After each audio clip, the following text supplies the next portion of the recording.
HSC ও সমমান পরীক্ষা শুরু হতে যাচ্ছে রোববার 30শে জুন।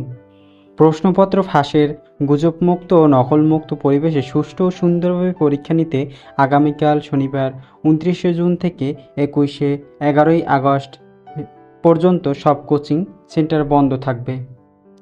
শুক্রবার 18ই জুন সচিবালয় সূত্রে একথা জানানো যায়। এর আগে শিক্ষামন্ত্রী মহিবুল হাসান চৌধুরী জানান, এবারে 14,50,790 জন পরীক্ষার্থী অংশ নিচ্ছে। গতবারের চেয়ে পরীক্ষার্থী বেড়েছে 91,448 জন।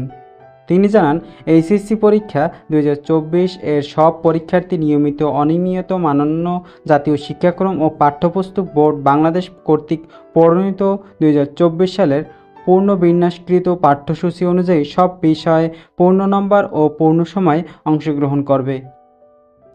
পরীক্ষা শেষে নির্ধারিত সময়ের মধ্যে ফলাফল প্রকাশিত হবে। সাধারণ শিক্ষা বোর্ডসমূহ পরীক্ষা 30শে জুন শুরু, 11ই আগস্ট শেষ হবে।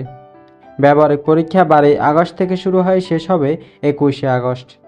মাদ্রাসা শিক্ষা বোর্ড পরীক্ষা 30শে জুন থেকে শুরু হয়ে 11ই আগস্ট শেষ হবে। ব্যবহারিক পরীক্ষা 12ই আগস্ট শুরু হয়ে 21শে আগস্ট শেষ হবে। কারিগরি শিক্ষা বোর্ড তত্ত্বীয় পরীক্ষা 30শে জুন শুরু হয়ে 18ই জুলাই শেষ হবে। ব্যবহারিক পরীক্ষা 19শে জুন শুরু হয়ে 8ই আগস্ট শেষ হবে। বাংলাদেশ